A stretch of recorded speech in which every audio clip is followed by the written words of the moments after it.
ನಮಸ್ಕಾರ ವೀಕ್ಷಕರಿಗೆ ಎಲ್ರಿಗೂ. ಇವತ್ತು ನಾನು ವಿಡಿಯೋ ಮಾಡ್ತಾ ಇರೋದು ನಾವು ಇದರ ಅಯ್ಯಪ್ಪ ಸ್ವಾಮಿ ದರ್ಶನ ಬಗ್ಗೆ ನಾನು ವಿಡಿಯೋ ಮಾಡ್ತಾ ಇದ್ದೀನಿ.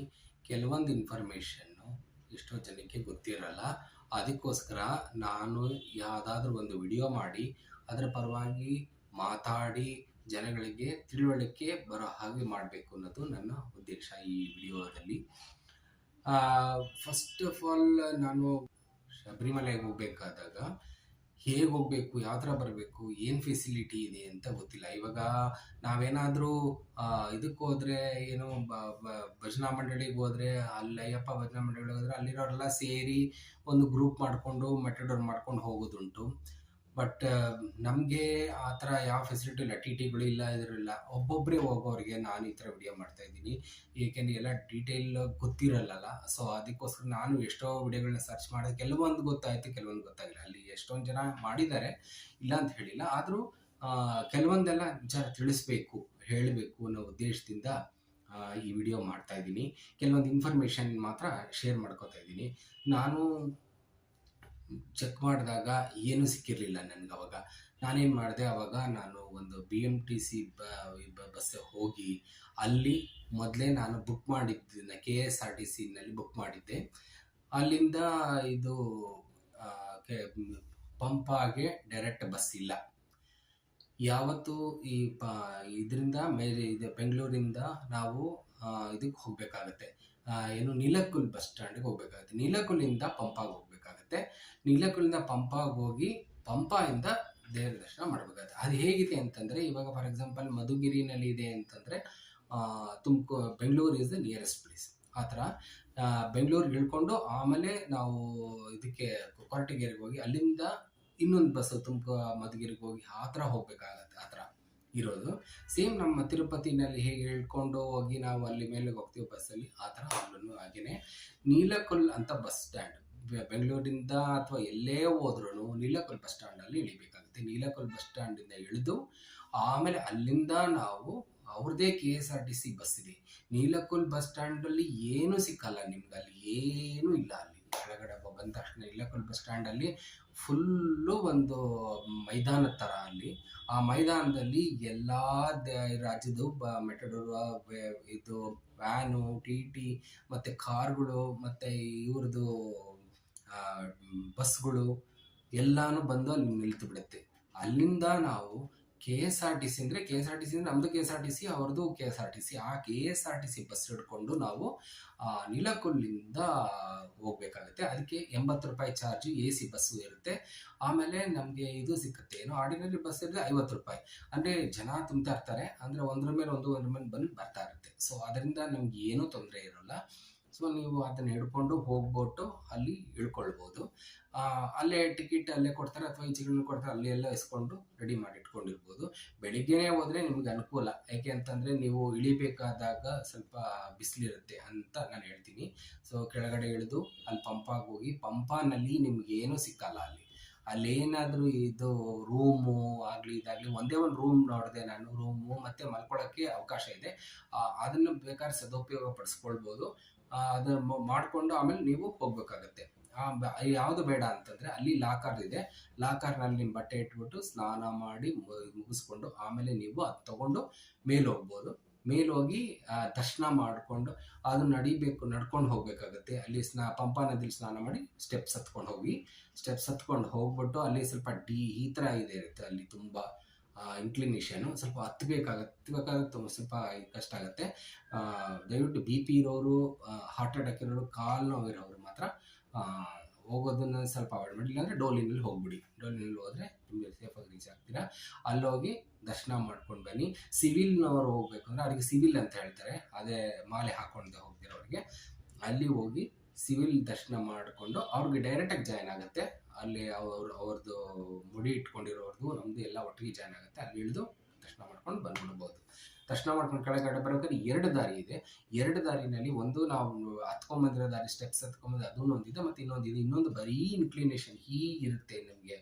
ಅಲ್ಲಿ ನಡ್ಕೊಂಡು ಹಾಗೆ ಇಳ್ಕೊಂಡು ಬಂದು ಪಂಪಾ ನದಿಗೆ ಬರುತ್ತೆ. ಸೊ ಪಂಪಾ ನದಿಗೆ ಬಂದು ಸೇಮ್ ಅದೇ ಥರ ಪ್ರೊಸೀಜರು ಅಲ್ಲಿಂದ ಪಂಪದಿಂದ ನೀಲಕಲ್ಲಿಂದ ಇದಕ್ಕೆ ಬಂದು ಸೇರ್ಬೋದು. ಇಷ್ಟು ಇನ್ಫಾರ್ಮೇಷನ್ ನಾನು ನಿಮಗೆ ಕೊಟ್ಟಿದ್ದೀನಿ ಅಂತ ಅಂದ್ಕೊಂಡಿದ್ದೀನಿ. ಏನೋ ಕನ್ನಡದಲ್ಲಿ ಶೇರ್ ಮಾಡಬೇಕು ಅಂತ ಇಂಥ ವಿಡಿಯೋಗಳು ಯಾವುದು ಇರಲಿಲ್ಲ. ಇನ್ನೇನಾದ್ರು ಬೇಕಂದರೆ ನಿಮಗೆ ತಿಳಿಸಿ ಹೇಳ್ಬೋದು. Thank you. ಹಾಯ್ ವೀಕ್ಷಕರೇ, ಅಲ್ಲಿ ಕೆಲವೊಂದು ನಾನು ವಿಡಿಯೋ ಮಾಡುವಾಗ ಕೆಲವೊಂದು ಇನ್ಫಾರ್ಮೇಷನ್ ಮಿಸ್ ಆಗೋಗಿತ್ತು. ಆ ಇನ್ಫಾರ್ಮೇಷನ್ನ ಹೇಳಬೇಕಾಗಿತ್ತು. ಸೊ ಅದರಿಂದ ಮತ್ತೆ ಇನ್ನೊಂದು ವಿಡಿಯೋ ಮಾಡ್ತಾ ಇದ್ದೀನಿ. ಇದರಲ್ಲಿ ನಾವು KSRTCಯಿಂದ ನಾವು ಹೋಗಬೇಕಾದಾಗ ಸುಮಾರು ಒಂದು ಬೆಳಿಗ್ಗೆ ಆಗುತ್ತೆ 6:30 ಆಗುತ್ತೆ. 6:30ಯಿಂದ ನಾವು ಅಲ್ಲಿಗೆ ನೀಲಕಲ್ ಹತ್ರ ಹೋಗ್ಬೇಕಂತಂದರೆ ನೀಲಕಲ್ಲಲ್ಲಿ ಇಳಿದು ಪಂಪಾಗಿ ಹೋಗ್ಬೇಕು ಅಂದರೆ ಮಿನಿಮಮ್ ಅಂದರೆ ಒಂದು ಹಾಫ್ ಆನ್ ಅವರ್ ಆದರೂ ಬೇಕಾಗುತ್ತೆ. 25 ಮಿನಿಟ್ಸ್ ಒಳಗಡೆ ಹೊರಟೋಗ್ಬಿಡ್ತಾರೆ. ಸೊ ಅಲ್ಲಿಂದ ನಾವು ಪಂಪಾಯಿಂದ ಮೇಲಕ್ಕೆ ಹತ್ತೋಗ್ಬೇಕಾದ್ರೆ 1.5 ಗಂಟೆನಾದರೂ ಬೇಕೇ ಬೇಕು. ಅಟ್ಲೀಸ್ಟ್ 1 ಅವರ್ ಬೇಕೇ ಬೇಕು. ಯಾಕಂದರೆ ಹತ್ತಬೇಕಾದಾಗ ಸ್ವಲ್ಪ ರೆಸ್ಟ್ ತೊಗೊಂಡು ಮಾಡಿ ಕುತ್ಕೊಂಡು ಹೋಗ್ಬೇಕಾಗುತ್ತೆ. ಅಲ್ಲಲ್ಲಿ ಎಳ್ನೀರು, ಅದು ಸೌತೆಕಾಯಿ ಅಂತೆ ಏನೇನೋ ಸಿಗ್ತಾ ಇರುತ್ತೆ. ಆದರೆ ಫುಡ್ ಐಟಮ್ ಸಿಗೋದು ಕಷ್ಟ. ಕೆಳಗಡೆ ಏನಾದ್ರು ತಿನ್ಕೊಂಡು ಹೋಗ್ಬಿಡಬೇಕು ಮೇಲೆ ಹೋಗ್ಬೇಕಾದಾಗ. ಪಂಪ ಮೇಲೆ ಹೋದಾಗ ನಿಮಗೆ ಊಟ ಎಲ್ಲ ಸಿಗುತ್ತೆ.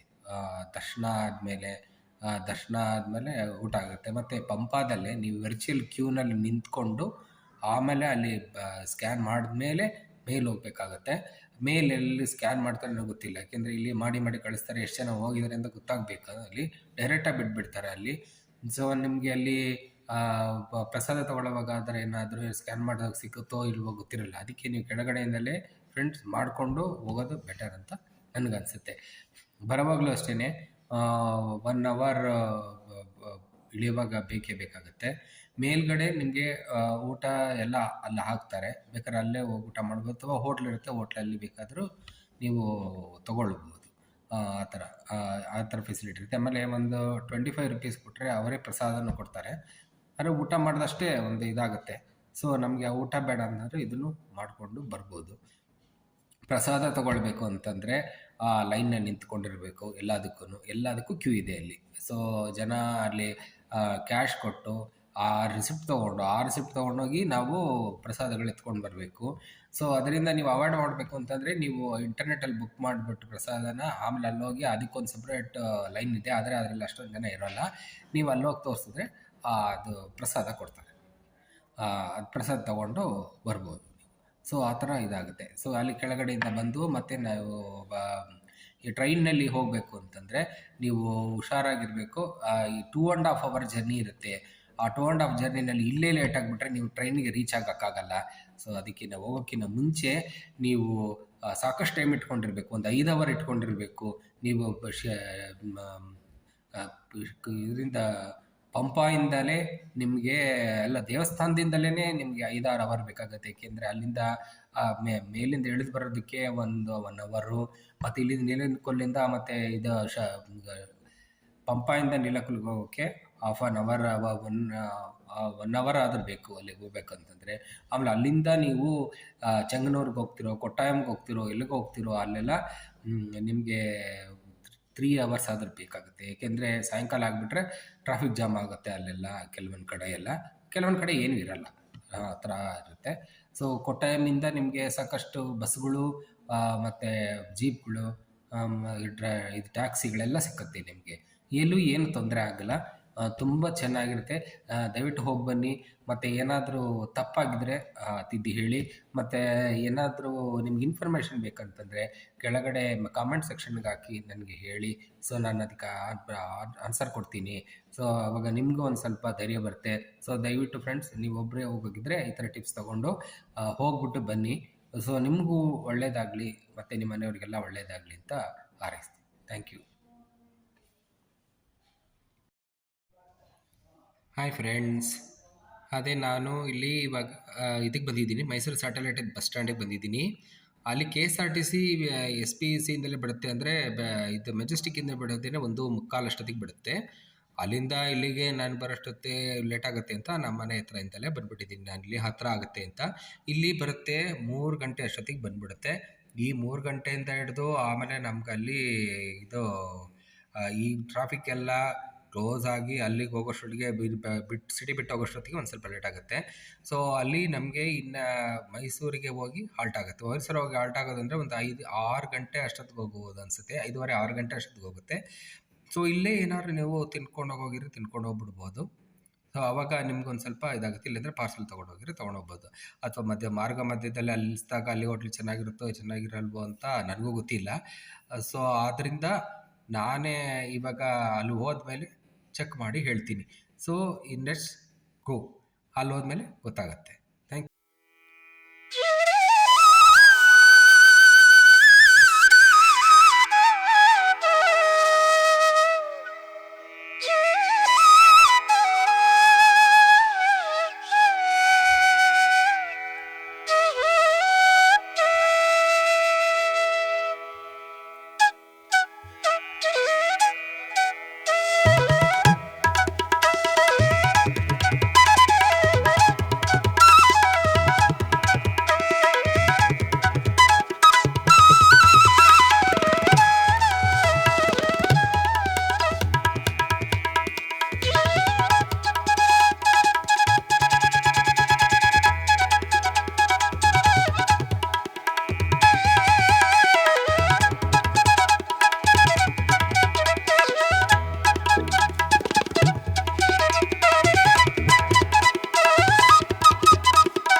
ಪಂಪಾಲ್ ಇಳಿದಿರೋದು.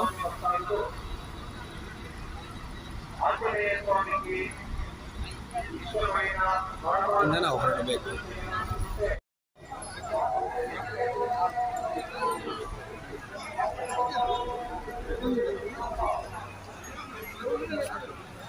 ये पंपा नदी फ्रेंड्स,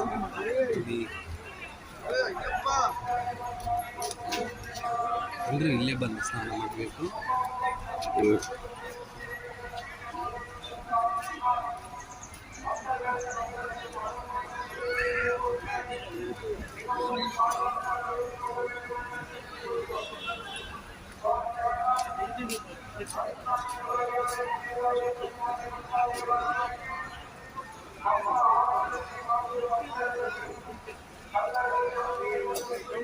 ಇಲ್ಲೆಲ್ಲ ಬಂದವರೆಲ್ಲ ಇಲ್ಲೇ ಸ್ನಾನ ಮಾಡಬೇಕು. ಇಲ್ಲಿ ಸ್ನಾನ ಮಾಡಿ ಮುಗಿಸ್ಕೊಂಡು ಆಮೇಲೆ ನಾವು ಮೇಲತ್ತಿ ಹೋಗಬೇಕು. ಮೇಲತ್ತಿ ಹೋಗೋದಕ್ಕೆ ಇನ್ನೂ 3-4 ಕಿಲೋಮೀಟ್ರ್ ಇದೆ. ಅಲ್ಲಾಗೋವರೆಗೂ ನಾವು ಇಲ್ಲಿ ಎಲ್ಲ ಮುಗಿಸ್ಕೊಂಡೇ ಹೋಗಬೇಕಾಗುತ್ತೆ.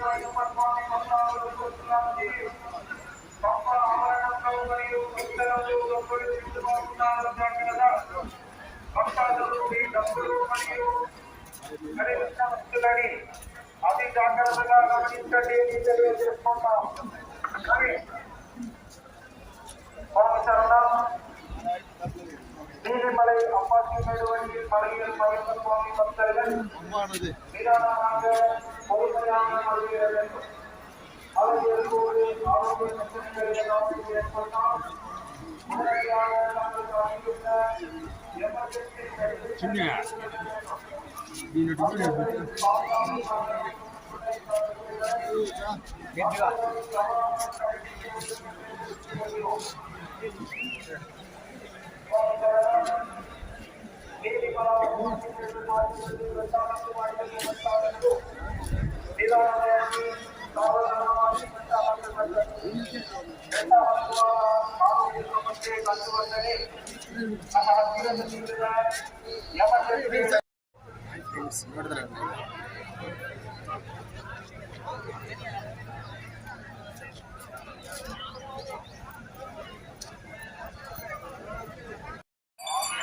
ನೀಲಕಲ್ಲಿಂದ ಬಂದು ಪಂಪಾನಲ್ಲಿ ಸ್ನಾನ ಮಾಡಿಬಿಟ್ಟು ಈ ಥರ ಯಾತ್ರಾರ್ಥಿಗಳು ಈ ಥರ ಇದ್ರ ಮೇಲೆ ಹೋಗಬೇಕು.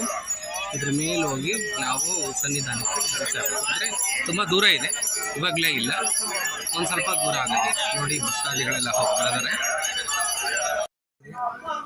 ಕೆಳಗಡೆ ಪಂಪಾಯಿಂದ ವರ್ಚುವಲ್ ಕ್ಯೂ ಆಗಿ ಅಲ್ಲೆಲ್ಲ ಆದಮೇಲೆ ಮೇಲತ್ತಿ ಬರಬೇಕು. ತುಂಬ ಹೊತ್ತು ಫೋಟೋ ತೆಗಿಯೋಕೆ ಬಿಡ್ತಾ ಇರಲಿಲ್ಲ, ಅದಕ್ಕೆ ಮೇಲೆ ಬಂದು ತೆಗಿತಾ ಇದ್ದೀನಿ. ಆಮೇಲೆ ಇದರಲ್ಲಿ ಸುಮಾರು ಮೆಟ್ಲು ಹತ್ತಿ ಬರಬೇಕು. BP ಶುಗರ್ ಇರೋ ಸ್ವಲ್ಪ ಹುಷಾರಾಗಿರಬೇಕು. ನೋಡಿ ಇದು ನಡ್ಕೊಂಡು ಆದಮೇಲೆ ಮೆಟ್ಲು ಹತ್ಕೊಂಡು ಆದಮೇಲೆ ಈ ಥರ ಇರುತ್ತೆ. ನೋಡಿ ಭಕ್ತಾದಿಗಳೆಲ್ಲ ಹೋಗ್ತಾ ಇದ್ದಾರೆ. ಸೊ ಇನ್ನೂ ಅಪ್ಡೇಟ್ ಮಾಡ್ತೀನಿ ಮೇಲೆ ಹೋದ್ಮೇಲೆ. ಹೋಗ್ತಾ ಹೋಗ್ತಾ ಏನೇನು ಸಿಕ್ಕುತ್ತೆ ಏನೇನಿಲ್ಲ ಅನ್ನೋದನ್ನು.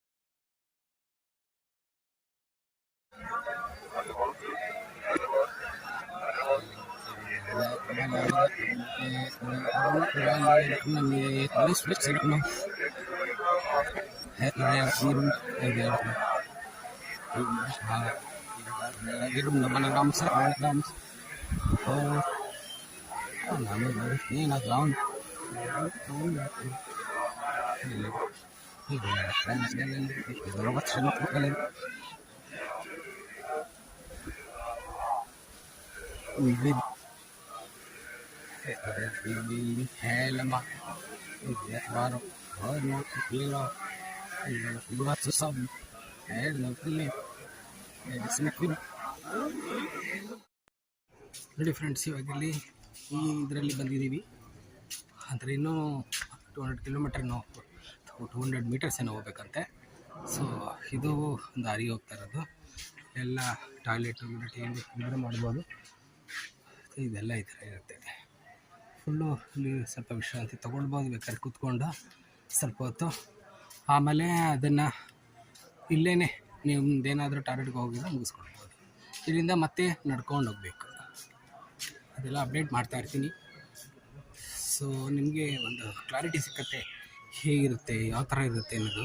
ಯಾಕಂದರೆ ಕನ್ನಡದಲ್ಲಿ ಆ ಥರ ಯಾವುದೋ ಒಂದು ಇನ್ಫಾರ್ಮೇಷನ್ನೇ ಸಿಗ್ತಿರಲಿಲ್ಲ ನಮಗೆ. ಸೊ ನೋಡಿ, ಇದೇ